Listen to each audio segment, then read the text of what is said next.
Guest of honor and author and Professor Nirmakanti Bhattacharya to please join us on the dais. Sorry, Sahib, I didn't recognize you. The other Oh.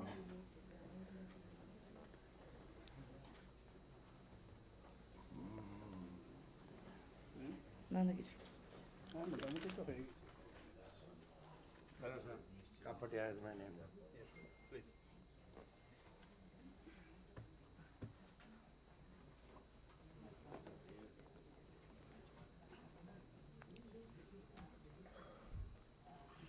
તમે નવસારી ગયા હોય મેં સમજ્યું Good evening, distinguished guests, ladies and gentlemen. I am Trisha Denyogi and I'll be the host for the evening. It is my great pleasure to have you all here today on the occasion of the launch ceremony of our latest title, Who is a Parsi by Prochi and Mehta. Growing up, I heard a story of how the Parsis came to India. While most of you present here might already know the story, I would like to share for those who are not aware of it. The legend says that Zoroastrian ships arrived in Sanjan, a port in the state of Gujarat. The then king, Jadav Rana, believed that the language of Indians and Persians were different. So to welcome the strangers and communicate that the land was already filled up with people till the brim, he sent a full glass of milk to indicate that the area is overcrowded. The Zoroastrian priests immediately got the message.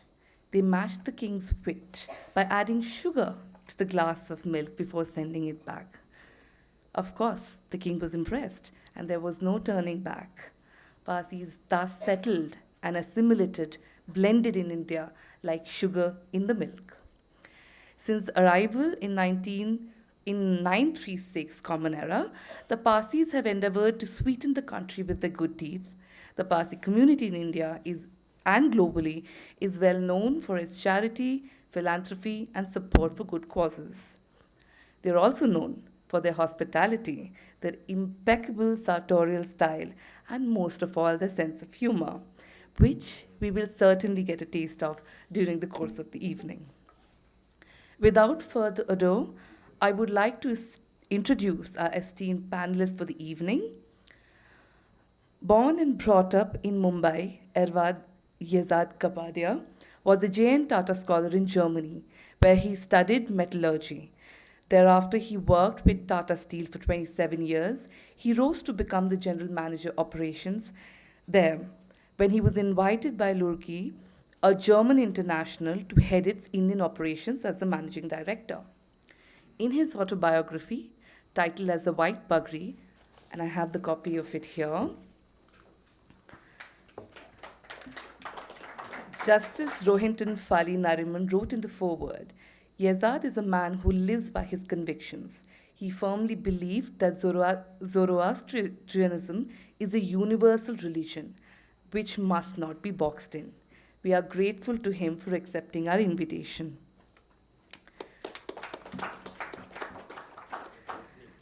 Mr. Karsi Devu is the Vice Chairman, National Commission for Minorities, Government of India.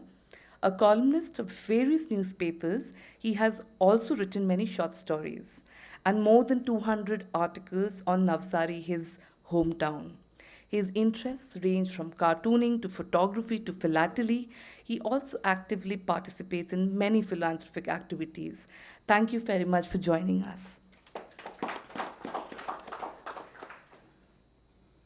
Mrs. Prochi N. Mehta is not only a consummate writer, but also a highly successful sportsperson who has won as many as 52 gold medals for India, a recipient of the Ladies Study Group Award for contribution to the field of sports. Mrs. Mehta is also the president of the Athletic Coaches Association of Bengal and the first female president of the Calcutta Parsi Club.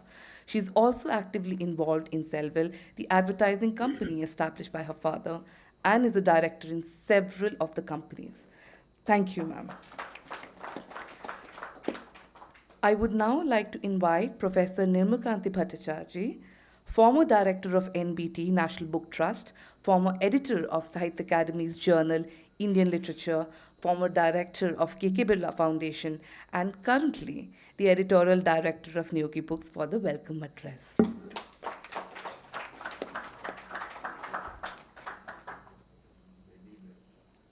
Thank you, Trisha. Uh, Dignitaries on the dais, the distinguished dignitaries on the dais, and respected members of the audience and friends. I join Trisha Niyogi in welcoming all of you to this program. As you know, this evening we have gathered here to celebrate the publication of Prochi Mehta's latest book, quite poignantly titled Who is a Parsi? And quite elegantly produced by Niyogi Books, if I may be permitted a little pat on our own back. Now this Parsi question has always been a little intriguing, a little enigmatic to us. When I was in my younger days, we used to listen to the running commentary of cricket matches in All India Radio. Those days, televisions were yet to come.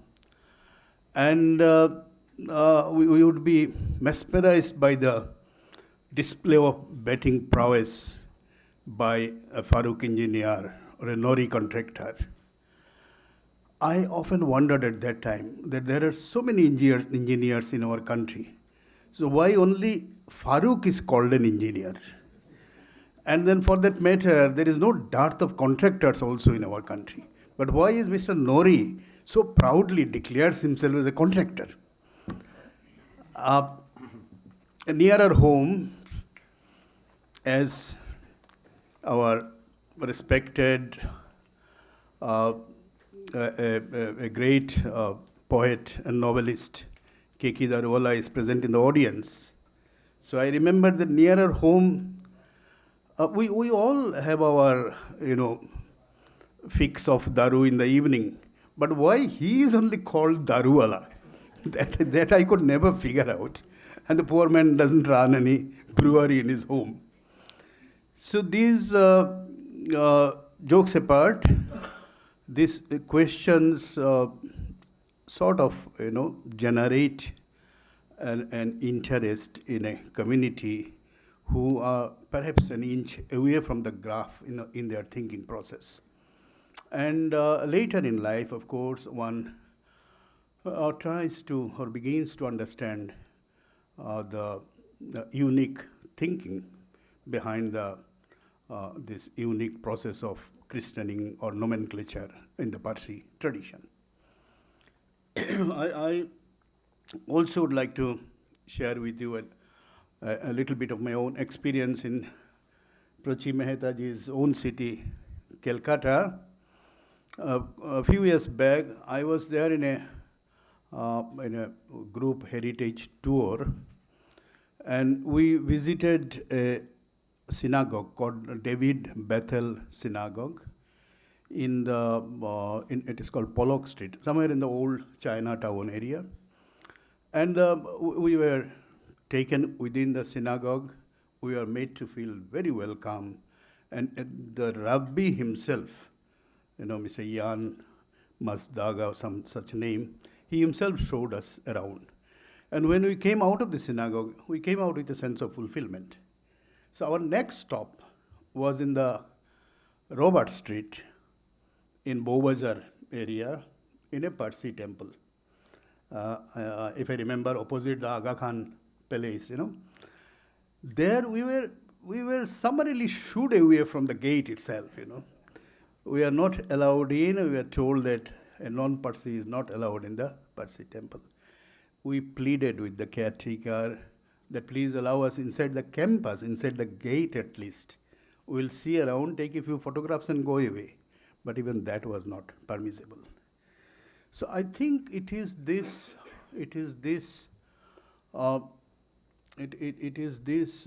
obsessive desire for exclusiveness which Prochi and Mehta challenges in her book, Who is a Parsi, on other fronts, on all other fronts. Because in chapter 15 of her book, which is entitled Parsi Personal Law, she refers to a case extensively, a case between Saklak and one lady called Bella, who was denied entry to a Parsi temple. Though she was a Parsi, she was born to a Parsi mother, but her father was a non-Parsi. And though she was later married to a Parsi husband. So the case was a landmark case, and the entire proceedings of the case, the judgment of the case, the transcript of the whole thing has been given by the author at an appendix at the end of the book.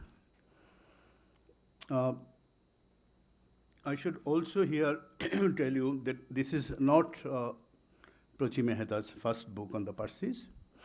3-4 years back, she wrote another book called Pioneering Parsis of Calcutta, and that was also, we were fortunate in publishing that book also.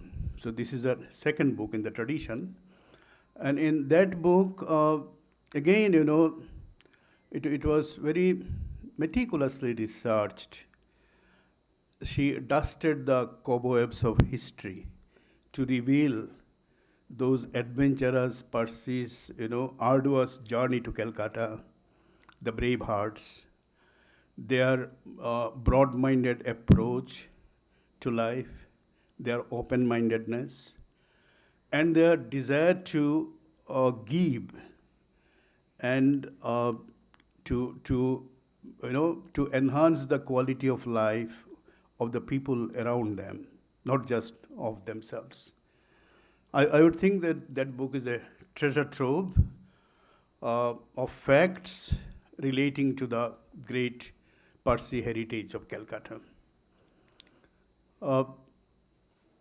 As all of us know, and as Trisha also has mentioned, that Parsis are believed to be people of Persian origin who went through religious persecution and fled Iran, beginning with the 7th century CE. And a later influx was towards the late 19th, early 20th century, again the Iranis and the Zoroastrians. They were accepted by India. They found India a conducive place to grow. They found the peaceful atmosphere of India, after their liking, and they developed, they shone like anything, And they contributed a lot to the public life of India also. Just to cite a few names, to begin with, there was Dadabhai Nauroji, who was not only a merchant and a scholar, but was a political leader and was the first Indian member of British Parliament for Tory parties. Then we had Sam Manekshaw, Field Marshal, on whom, again, I am proud to declare that Niyogi Books has published a biography quite a few years back. Then we have Homi Jahangir Bhabha, the scientist, again on whom Niyogi Books has published a monograph only last month, and it will be launched here on 29th of July. And we have after that a lot of interesting names like the great pioneering corporators, J.R.D. Tata and Ratan Tata, like the great vaccine people, Cyrus Poonawalla and Adar Poonawalla, who are believed to be the largest producer of vaccines in the world. Then we have the cricketers whom I've already mentioned. We have the jurist, Folius Noriman, who has written the foreword of this book. Then we have Noni Palkhiwala. We have Soli Sarabji, who unfortunately passed away last year in Delhi, who was the president of India International Center also. And we have the great internationally famous conductor, Jubin Mehta, we have the, many such people are there, Uh, their, their contribution to Indian public life can never be overemphasized. But why this book? These are all in praise of the Parsis, in eulogy of the Parsis. The question is, which is now disturbing, that the Parsi population is dwindling in a very alarming rate. And the entire Parsi community presence is in danger. Now, Prochi Mehta in this book has analyzed the reasons of this, of this phenomenon,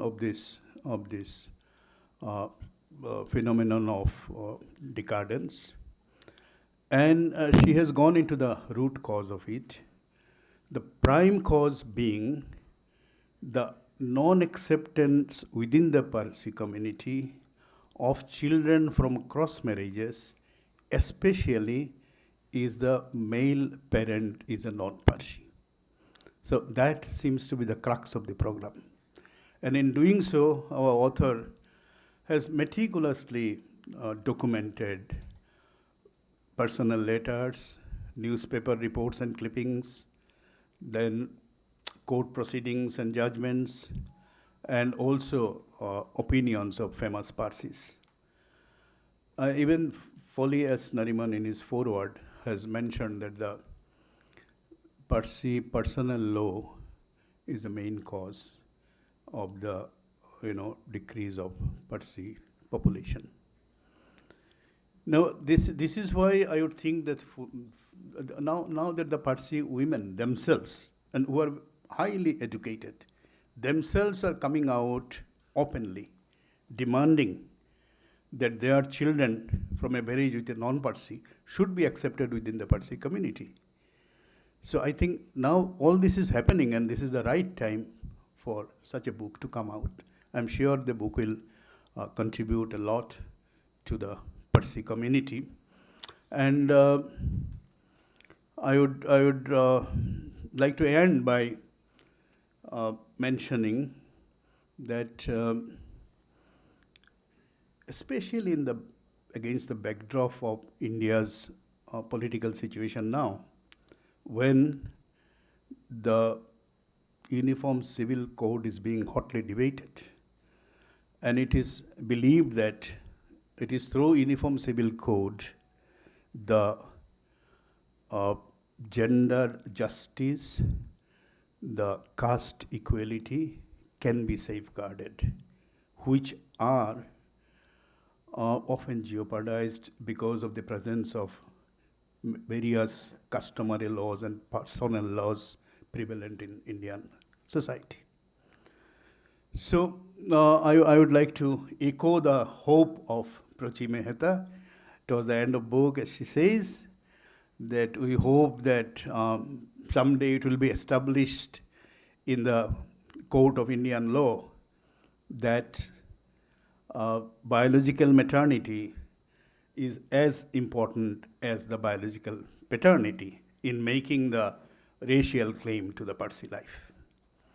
With these words, friends, I welcome you all of again once more and request Trisha to take forward the evening. Thank you.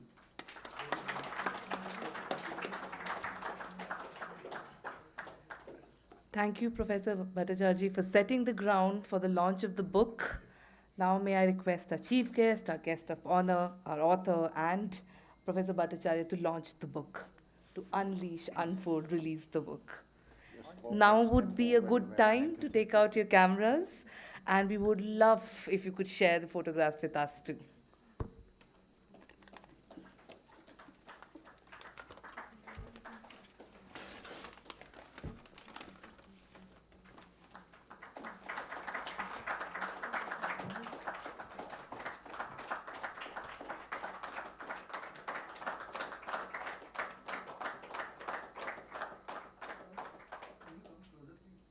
Yeah, we'll all get together.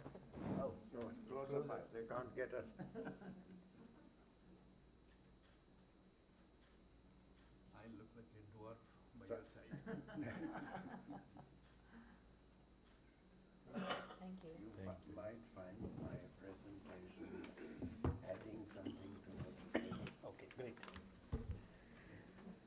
Now, may I request Mrs. Mehta to say a few words introducing the book and share her motivation behind writing the book?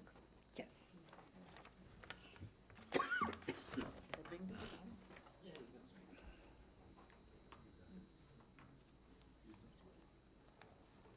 Thank you, Mr. Bhattacharjee, for the very enlightening introduction.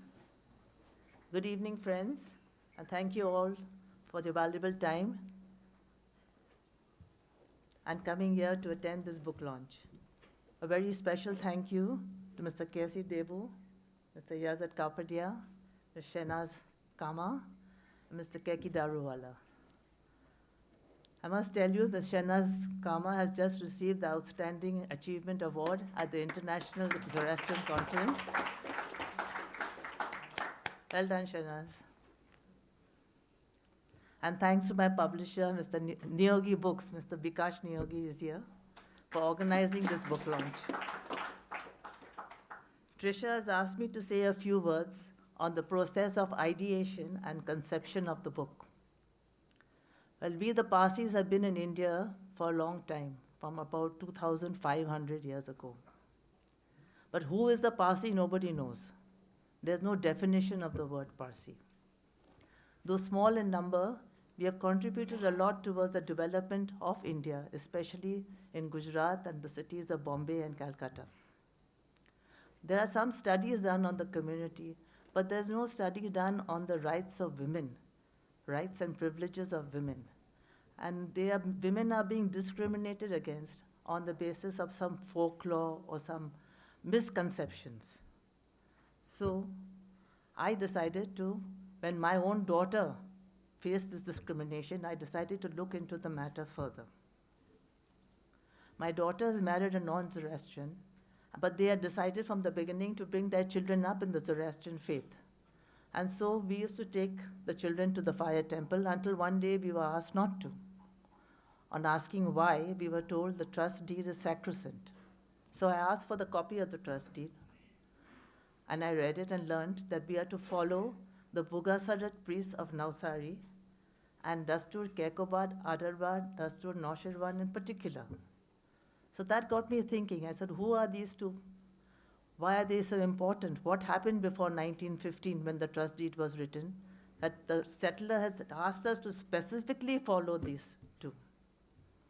And this started my research into who is a Parsi. Mr. Nariman has helped me tremendously in this book. I did not know Mr. Nariman, but as I had done all this legal research, I didn't know whether it was correct or not, so I sent my manuscript to him to look at it. He didn't reply for some time. In the meantime, I sent him a copy of the book I had written on my dad, Mr. Rusibi Gimi, and he sent a reply saying that it's very well researched. So I presume he was talking about the manuscript I sent him. So he said, no, please send it again, I want to read it. So I sent it again to him. Mr. Nariman is 93 years old, I think, but he had that entire manuscript printed out, and he corrected it by hand, and he removed the pages which he thought were wrong. He just put a line through it. Then he added the correct information. He wrote 5 chapters in the book, and he also advised me as to which judgments to add in the appendix, which I did. Then he returned the entire manuscript to me, the handwritten one, and he told me that you have got a lot of important information, but it's spread haphazardly all over the book. So he gave me a detailed list of how to rearrange all the matter in the book, which I did. Point by point, he gave about 30 points how to do it, and I rearranged the entire manuscript, sent it back to him. So he corrected it again. Then he told me, after he was satisfied, he told me, now I will write the foreword. So he wrote the foreword and returned it to me. So Mr. Nariman, is like a magic wand over the manuscript, and we have the book today. Now, there's a lot that we did not know about our community. The first thing is that I have published in my book copies from a judgment called Saklat versus Bella. What we have today available is about 20 pages of a judgment, which was the final judgment by the Privy Council. But there's 1,000 pages of judgment which was lying in the Privy Council archives, which Mitra Sharafi had photocopied page by page, and she sent me that entire manuscript. From this manuscript, in this manuscript, the high priests of the community have been cross-examined in court. And these are the high priests, Dastur Kekobar, Adarbar, Dastur Noshirwan, who went to Rangoon to do Bella's Naujot. Bella was a daughter of a Parsi mother and non-Parsi father. And Dastur Kekashru Jamaspi, head priest of the Bhugasadat sect, who went to Bombay to perform Ratan Tata's wedding to Suzanne Bray.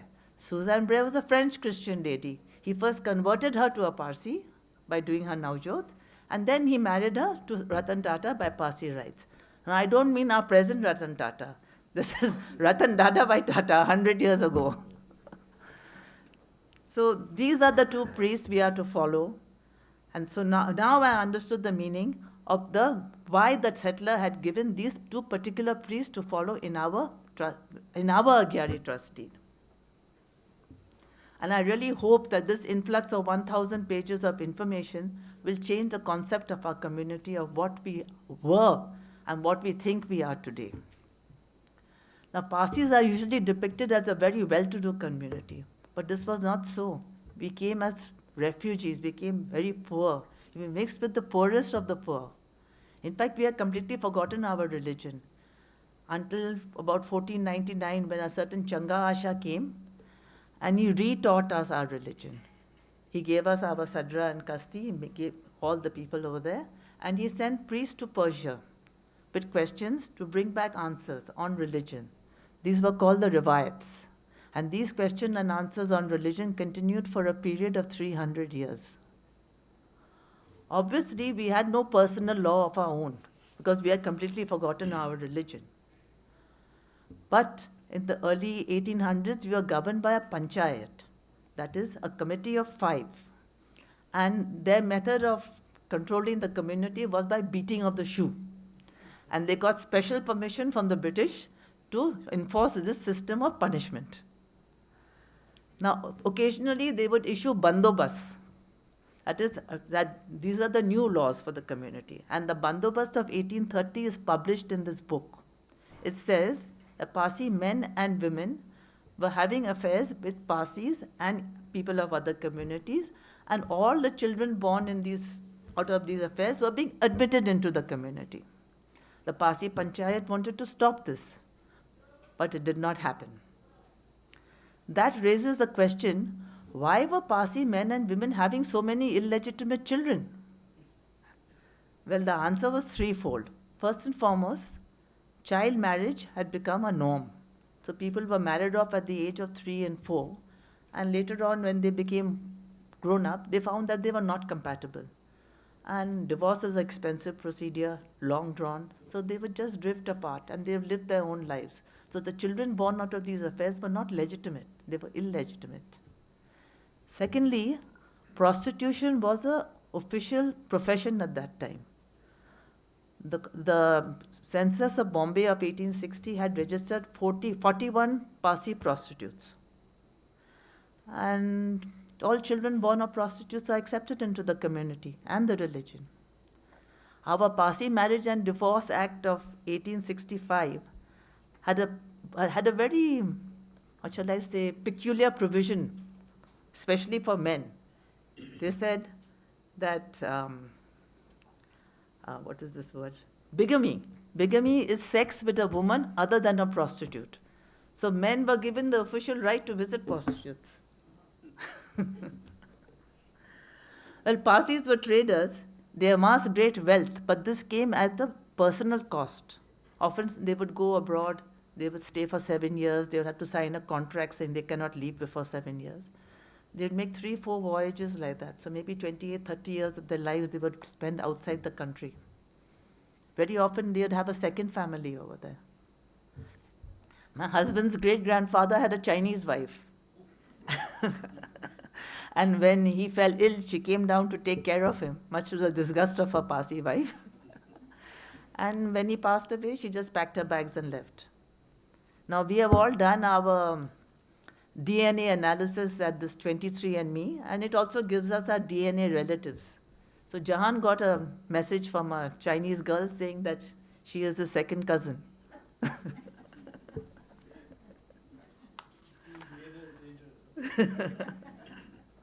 So the conclusion was clear. All the illegitimate children of Parsi men and women were accepted into the community in the past. So why are the legitimate children of Parsi women being rejected now? Well, the Special Marriage Act may be the cause of the problem. I'll just give you a little short history on that. In 1865, we had our first Parsi Marriage and Divorce Act. Here a Parsi could marry a Parsi. In 1872 was the first Special Marriage Act, where two people of different faiths could marry. But they had to sign a declaration saying that they have separated themselves from the religion. They are not connected with their religion anymore. So at this stage, a Parsi could marry a Parsi, or they could marry under the Special Marriage Act and give up their religion, or there was a third alternative, they could convert to the one spouse's religion and marry under the personal law. Rati Petit converted to the Muslim religion and married Muhammad Ali Jinnah. And Suzanne Bray converted to the Parsi religion and married Ratan Tata. Now, in 1954, a new Special Marriage Act was made.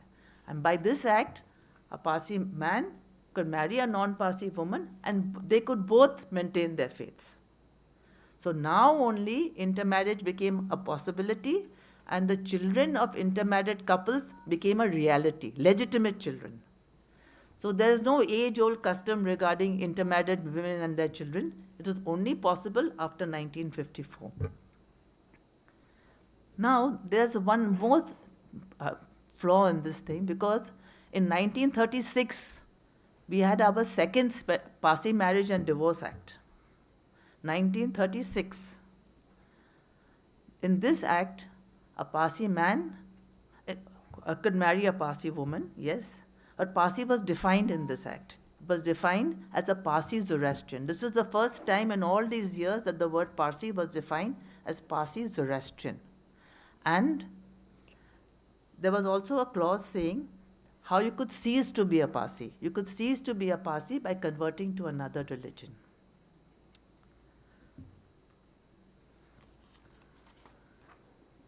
So in effect, who is not a Parsi is also defined by this Special Marriage Act.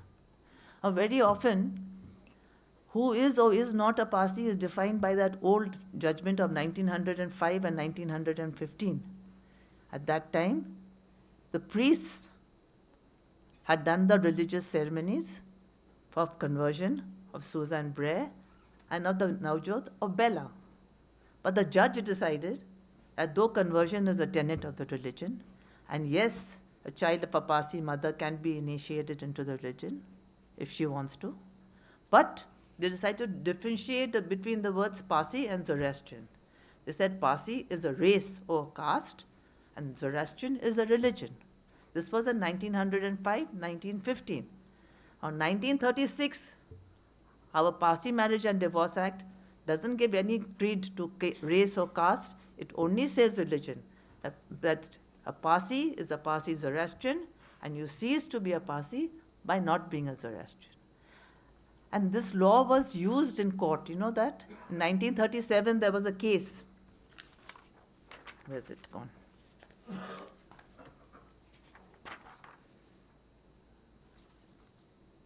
Yes, there was a case where the woman said that her husband has converted to the Muslim religion, and divorce was granted because he was no longer a Parsi.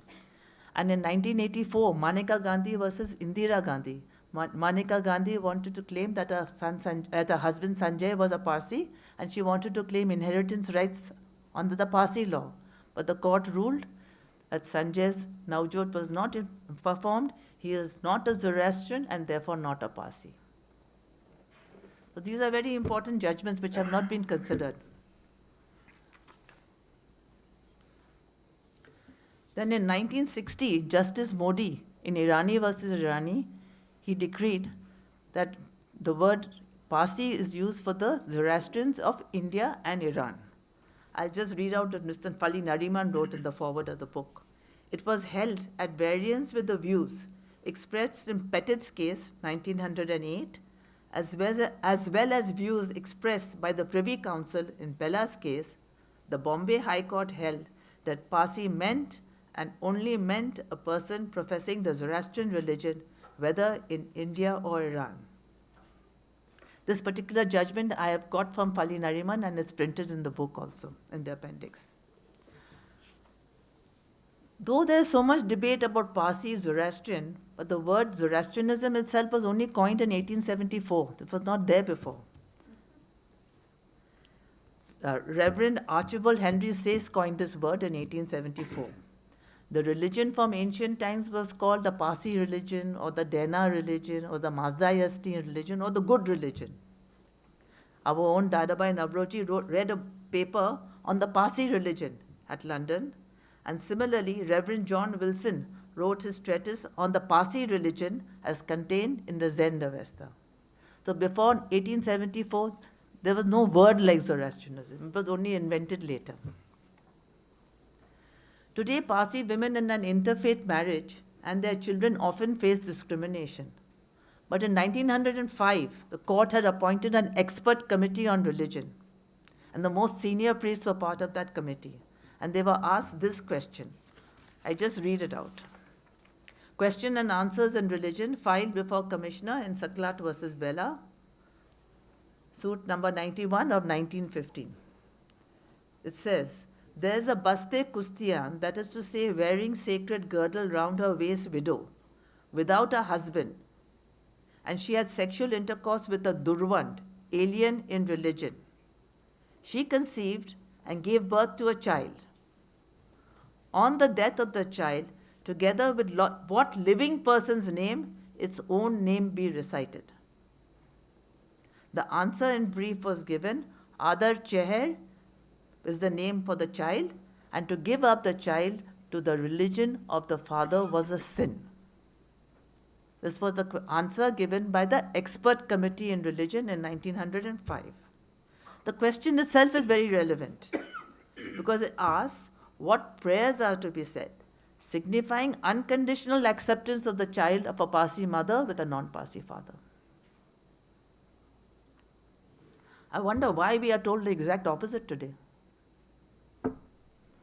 In India today, as Mr. Fali Nariman has written in the foreword of the book, the Constitution of India has conferred a separate fundamental right on all persons to freely express and practice their religion, no matter whether they belong to any race or caste. Religion has displaced caste. As India's foremost constitutional lawyer, he has expressed his personal point of view on the current state of the law regarding intermarried Parsi women and their children, and the constitutional remedy available to enforce it. With more than 50% of our marriages being interfaith, I think we should encourage our women who marry out to bring the children up in our faith. George Washington had said, truth will ultimately prevail where there are pains taken to bring it to light. The research presented in this book under the guidance of Mr. Fali Nariman was started for personal reasons. It is perhaps now a clarion call for revealing the truth about our past and re-establishing the rights of all our intermarried Parsi women and their children who have had their navjot done. Thank you.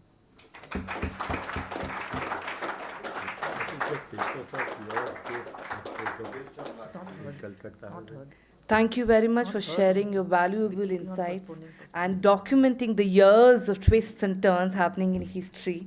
And we have this wonderful book here, which must be read, I believe, must be read by everybody who are not even Parsis, minorities or not. With this, may I request our chief guest, Erwad Yesad Sam Kabadia, to say a few words.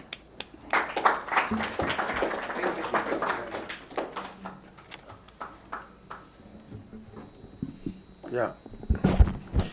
Professor Bhattacharya, Mr. Kirti Devu, Prochi Mehta, ladies and gentlemen.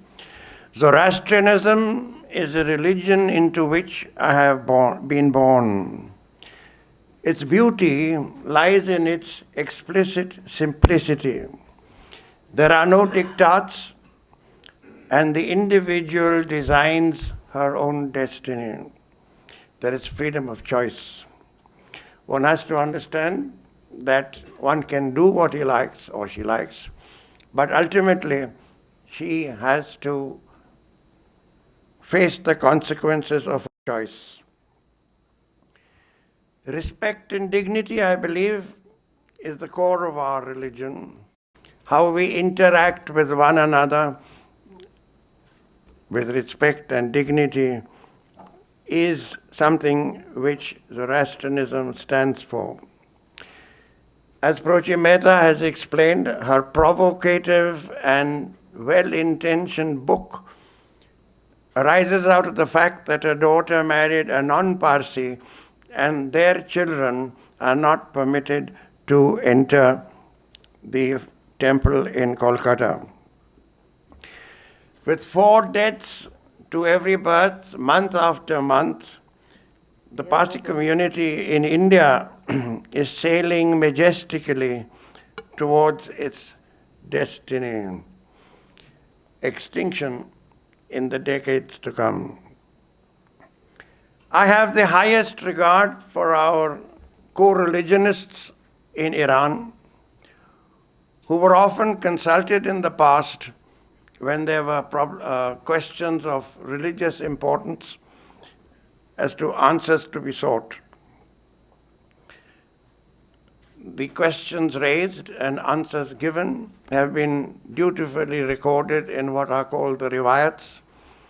For centuries,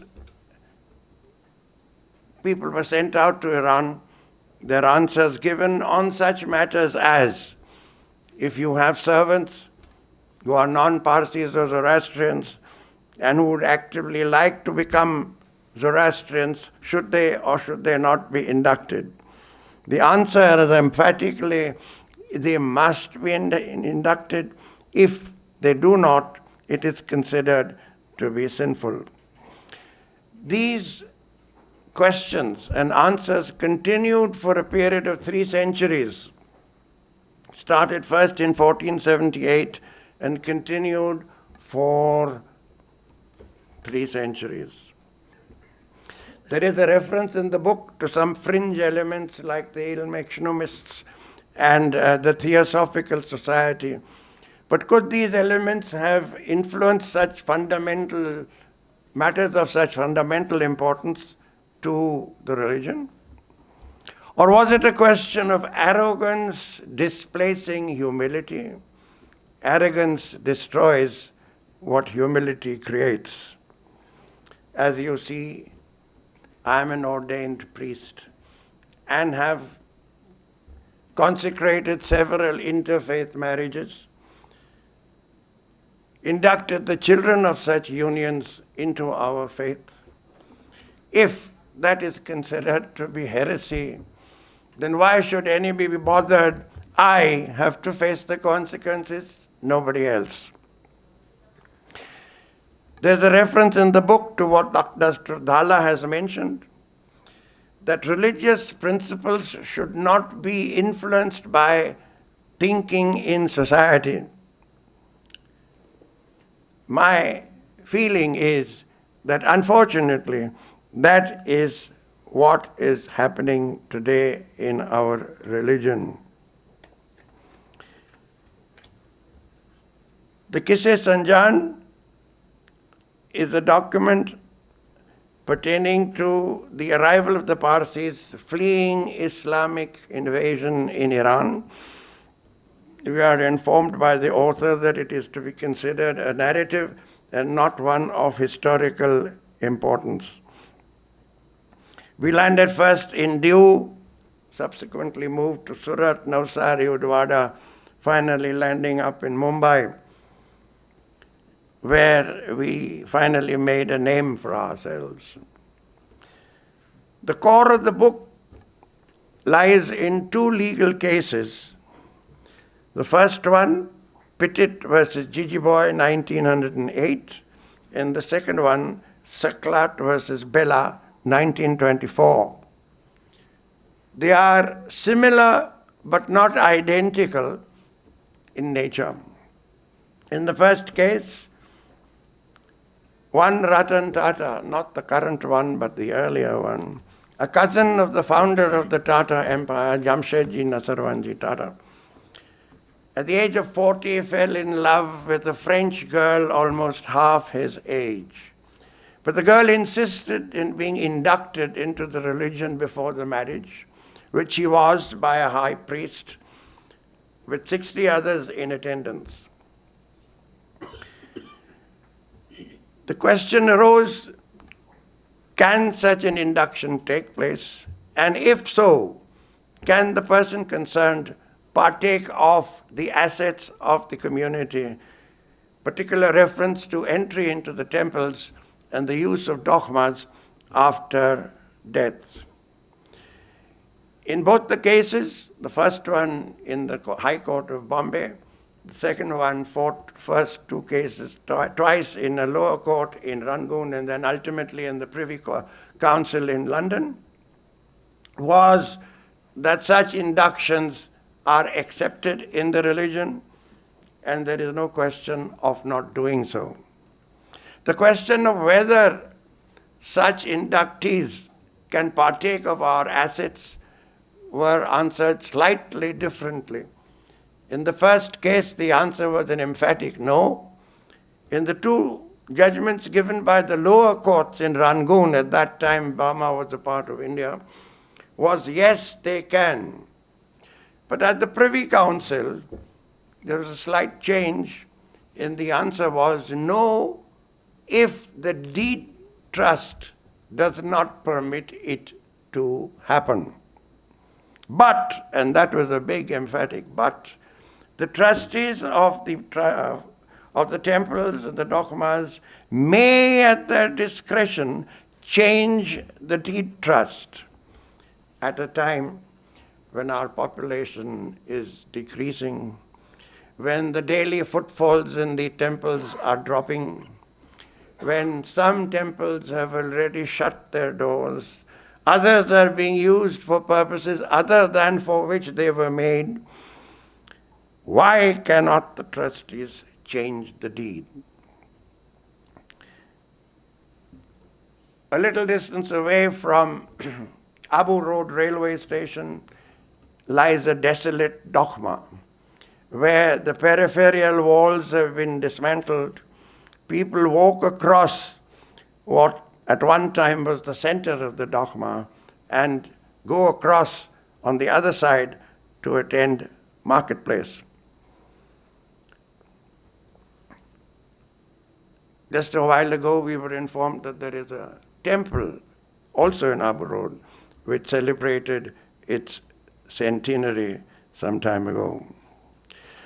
Reference was made by some speakers earlier about the advent of the Constitution in India when we became an independent nation, and that the constitutional law supersedes every other personal law of every other community. This is a view held by several legal luminaries. There are several in the community who hold the view that Parsis are a race apart, a very pure race. Current status of scientific research completely disputes that way of thinking. There is not a single community anywhere in the world which can claim to be racially pure. Research done on bones dug out of former dogmas in Sanjan, one of the earliest settlements of the Parsi community, have again disproved the fact that the Parsi community is a racially pure one. A few days ago, the 12th World Zoroastrian Conference concluded its proceedings in New York. The keynote speaker was one of our own from Delhi, Ervat Justice Rohinton Nariman. and the subject of his talk was gender equality in Zoroastrianism. We've read great stories of our women leading armies into battle, leading armadas into naval battle, and did a great job of it. Why then are we discriminating against our own sisters and daughters? I'm extremely proud to be a member of the Delhi Parsi Anjuman, who, in their rules and regulations formulated several decades ago, accept non-Zoroastrian spouses of Zoroastrians as members, not only as members, but members with voting rights. Their children are allowed to participate in what are called the Faroer classes, which impart religious instruction to all children. And if they wish to, they can be inducted into our religion with then the possibility of entering the temple also. Once again, talking of our co-religionists in Iran, extremely pragmatic in contrast to where we are. When there were no vultures for the dogmas, they stopped the practice. We continue it, although there are no vultures in India.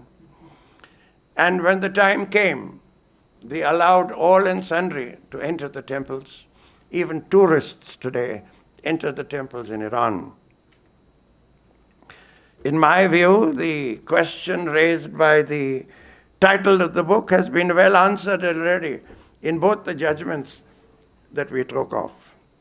I wish the book much success, a success which it deserves, because it comes at a time when we need to get our thinking straight in India. We need a golden standard by which to judge our actions. There was and probably is that standard still existing in how they practice the faith in Iran. We practice that our own high priests accepted that advice. Why have we changed it? The results and the consequences of that are obvious now. Thank you very much.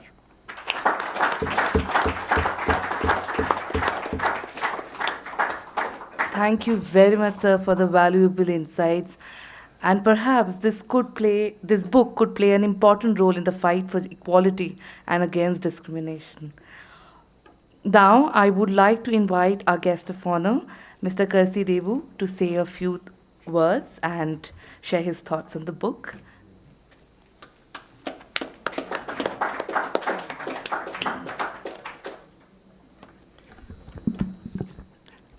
Good evening, everybody. I read Mr. Kapadia, Mr. Bhattacharya, Prochi, and all of our friends. It gives me great pleasure to be here. My thanks to Mr. Niyogi of Niyogi Books, the publisher of the book, who is the Parsi, by Prochi Mehta. 6 months back, after my appointment as a member of National Commission for Minorities, I was introduced to Prochi Mehta by one of our common friends. She sent me 3 books at that time, about 6 months back. The Parsis of Calcutta and some other topics was there. And then after, before 2 months, she has sent who is the Parsi. This book was sent. Topics she has discussed in this book are very lively and interesting. The book is kind of time capsule or a milestone for future generations to come. The controversy of who can be considered as a Parsi is raging from time to time of the delivery of famous judgment given by Justice Biman and Justice Dawar till date. Till date, looking back to our history about 200 years, we can easily observe that we have changed. A tussle between Orthodox and Reformist is age-old, but we can observe that reforms are slow but certain. Once, which was called anti-religious activities, nowadays it's a normal practice.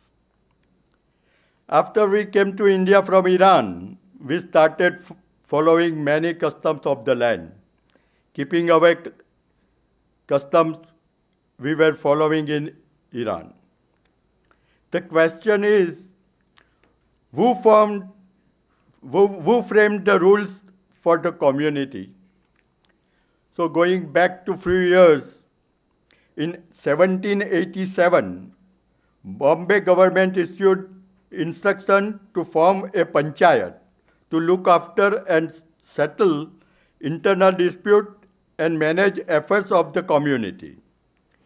This way, several panchayats and anjumans framed certain rules and regulations by calling public meeting and passing resolutions according to that time. But unfortunately, the trustee began to behave like supreme authority and answerable to none. Laymen have to follow what they order. They had right to beat and insult a person by beating with shoes છે ખાસદા મારવાની સજા કોઈ religious point પર અચ્છા સો passing resolutions by beating by shoes. If any community member disobey and break the rules framed by the panchayat, they had to follow what panchayat or anjuman decide. Girls were not allowed to go to school. Marriage between ladies and priestly class were not encouraged and were prohibited. A woman had to stay away for few days for a menstrual period. There were so many customs like that. A case of Mirbai and Doshibai is very interesting. About 200 years back, Mirbai Kama, a rich lady, decided to educate her daughter Doshibai and sent her to school run by a British lady. It was forbidden for a girl to go to school. As Mirbai broke the tradition, she and her family were excommunicated by Panchayat. Widows' marriage were also forbidden. Ladies were not allowed to seek employment. When Jamsetji Jijibai started girls' school, Orthodox lobby had opposed. Today we are proud of Miss Pinaz Masani as a ghazal singer, but Khorshid Binochar Homji and her sister was a nightmare. When they were stopped to perform on stage and in film, she was forced to change her name from Khorshid to Saraswati Devi, and she was the first lady musician of Indian cinema. This was the time. The panchayat was everything, and they were forced to certain customs. There are so many such cases in Parsi history. Reforms are slow but sure. We have changed in last 2 centuries. Time forced us to do so. We don't know what will happen in coming years. We have to change ourselves, or time will force us to change. In this book, Prochi has rightly quoted Dadabhai Naoroji, a reformist of its time. Dadabhai Naoroji also one of the person who had advocated for girls' education, and he was opposed. One Parsi, when Dadabhai Naoroji went to a Parsi and asked him to put her daughter in school, So the Parsi said, "Yati tane pheki devas." I will throw away from gallery. And that was time. So Dadabhai Naoroji's quotation is also there. At present, there were two main cases which are pending in court. One is in Calcutta High Court, which Proche has already done, and another one in Supreme Court by Gurlok Gupta, who has challenged the Parsi Panchayat for not allowing her to enter Parsi religious property and for not allowing her to perform religious rites, even though she has married a non-Parsi under a Special Marriage Act. So, Prochi has challenged the authority by writing this book with lot of evidence and quotes from religious books and opinion of Parsi Zoroastrian scholars. Since the matter is in the court, let them decide. I am neither an orthodox nor a religious scholar, but do believe that law and society must change with time. Of course, by court verdict and by mutual understanding in community. Now, who is a Parsi? It is question mark. So, I think it is yet to be decided. Who will decide it? Court will decide or community will decide. I once again thank Prochi Mehta and Niyogi Book for inviting me as guest of honor on the occasion of launching of this book. Thank you very much.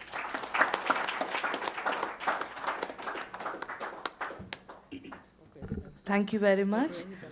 We all know that we've come a long way in terms of reforms, but as Sir said, we have to change or time will force us to change. With this, what is the road ahead? And we also have with us Dr. Shanaz Kama, whose work with the Parzor project for the preservation and promotion of Parsi Zoroastrian culture and heritage is very well known. May I request you to say a few words for the August gathering? Okay, I won't stand and speak because I have a problem with that. Can I just sit down?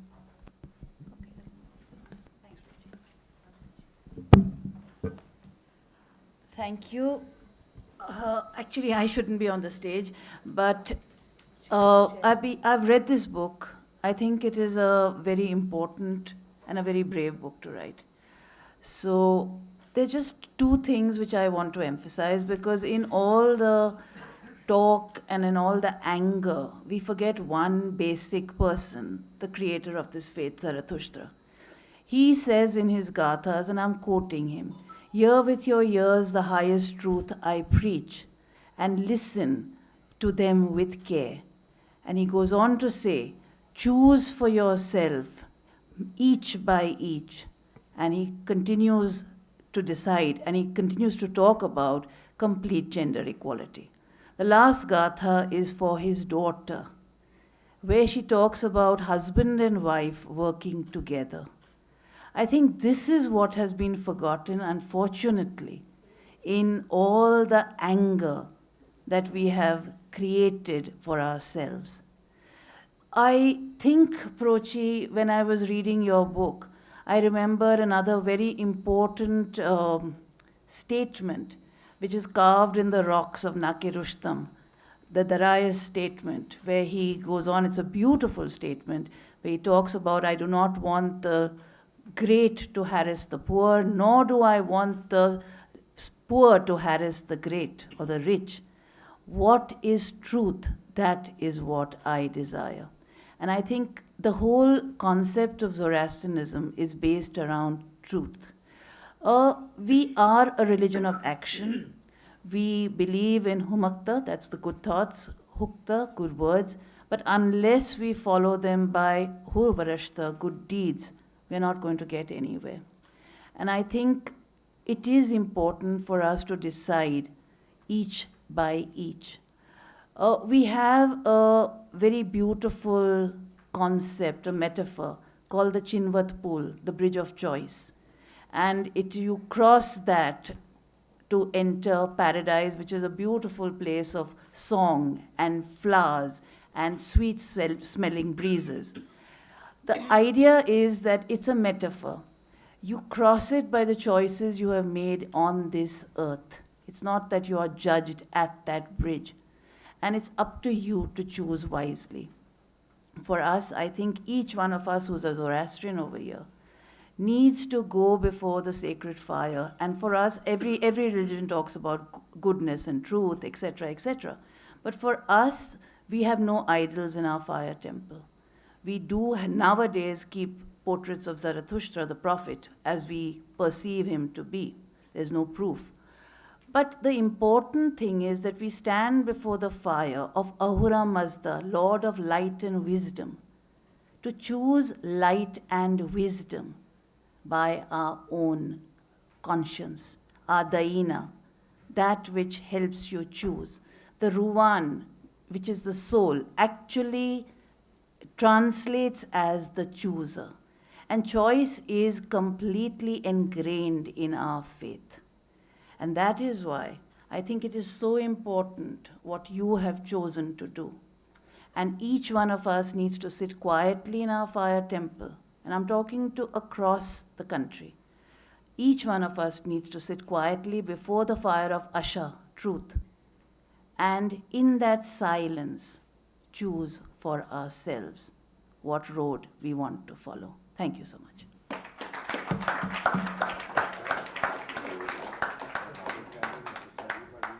Thank you very much, ma'am. We could have gone on, but the evening has to come into an end, and we have the books waiting outside for all of you. With this, I would like to express my gratitude to all present here.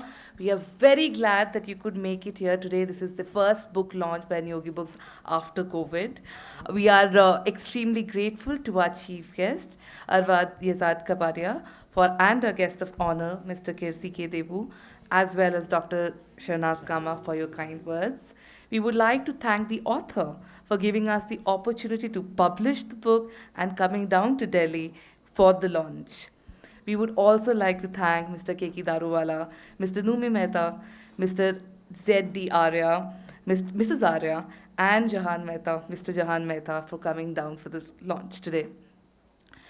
I would also like to thank the entire team at Indian International Center for their help, and once again, a very warm welcome to all our friends, readers, and especially the press and media for your continued support. Thank you very much.